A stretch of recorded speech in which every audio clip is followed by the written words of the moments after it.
और ये क्वेश्चन हमारा CSS के लिए बहुत बहुत ज्यादा एक्सपेक्टेड है, CSS के लिए 24 के लिए।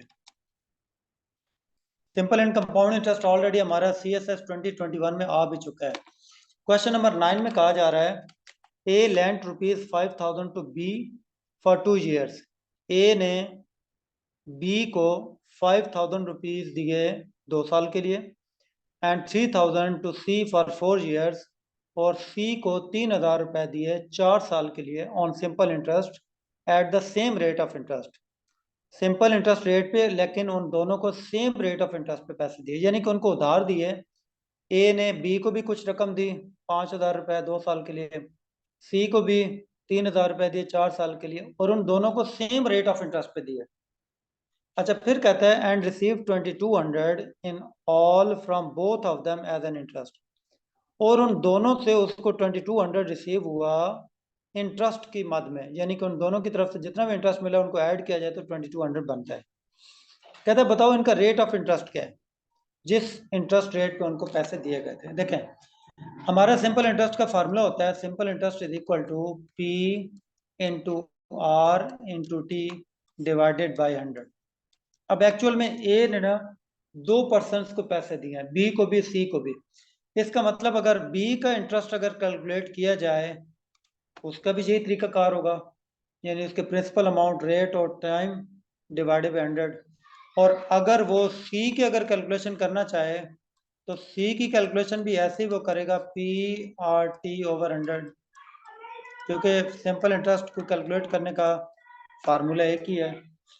लेकिन अब एक कंफ्यूजन ये है कि वो सिंपल इंटरेस्ट इस तरह कैलकुलेट नहीं कर सकता, क्योंकि हमारे पास ना सिंपल इंटरेस्ट है ना हमारे पास रेट है, यानी हमारे पास दो दो चीजें मिसिंग आ रही है ना।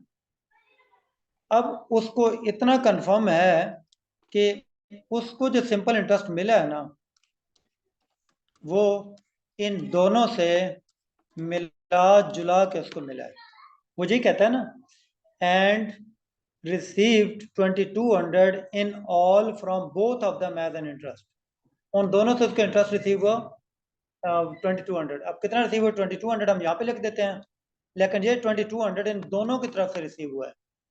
अब दोनों की तरफ से अगर देखा जाए तो इसकी तरफ से कैलकुलेशन ये बनती है PRT/100, और सी की तरफ से अगर कैलकुलेशन देखी जाए वो भी यही बनती है PRT/100, लेकिन दोनों के प्रिंसिपल अमाउंट डिफरेंट हैं, दोनों के टाइम पीरियड डिफरेंट है। आर की वैल्यू दोनों की सेम है, उसको हम लोग एज इट इज कांस्टेंट हम लोग छोड़ देंगे। ये देखें, अब 2,200 इज इक्वल टू, अब हम इनकी वैल्यूज पुट करते हैं। देखें, बी को उसने कितनी रकम दी थी, ए लैंड ₹5,000 टू बी, बी के प्रिंसिपल अमाउंट आ गए 5,000। बी का रेट ऑफ इंटरेस्ट क्या था हमें नहीं पता, वो हमने मालूम करना है। कितने अरसे के लिए रकम दी, फॉर 2 years, 2 साल के लिए, डिवाइडेड बाय 100, प्लस सी को कितनी रकम दी 3,000, कितना रेट ऑफ इंटरेस्ट के साथ हमने मालूम करना है, टाइम पीरियड कितना था फॉर 4 years, डिवाइडेड बाय 100। अब खुद आप देख लें ये कितना टेक्निकल क्वेश्चन है, ये आपके CSS के पेपर में आ भी सकता है 24 में। अच्छा, अब ये 00 तो कैंसिल, 00 कैंसिल, ताकि आप लोग LCM के चक्कर से बच जाएं। ये 2,200 is equal to 50 into 2 100 into R 100R, plus 30 into 4 120 आप डिवाइडेड बाई, तो वो दोनों खत्म हो गए, 100R 120R 220R हो गया। हम यहाँ पे 220R 220 को हम उधर डिवाइड कर देते हैं, ये हमारे पास आ गया आर की वैल्यू हमारे पास आ गई, कैंसल 22 10 10% आपकी इसमें रेट ऑफ इंटरेस्ट आएगी। अब हम इसको वेरीफाई कैसे कर सकते हैं कि एग्जैक्ट हमारा आंसर सही है कि नहीं। बाकी तो चलो क्वेश्चन ऐसे हैं कि जिनमें हम लोग सिंपल इंटरेस्ट की जगह हम उसकी वैल्यू पुट कर दे, दोनों साइड इक्वल आनी चाहिए, या टी की वैल्यू पुट कर दे दोनों साइड इक्वल। अब यहाँ पे अब दोनों साइड हम कैसे इक्वल बना सकते हैं, यहाँ पे तो दो दो पर्सन है, बी अलग है सी अलग है।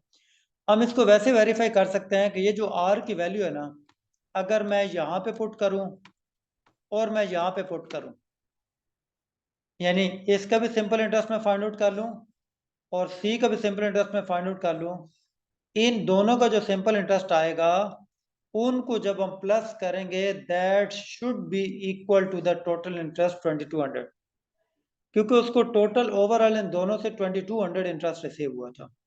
ये आप लोगों ने वेरिफिकेशन खुद करनी है और फिर आप लोगों ने मुझे बताना है, कमेंट्स में भी आप बता दीजिएगा कि सर एग्जैक्टली हमारे पास ये इसकी वेरिफिकेशन करके हमारा ये राइट आंसर है। ठीक है, होप तो आपको इसकी समझ आई होगी। ठीक है, ओके।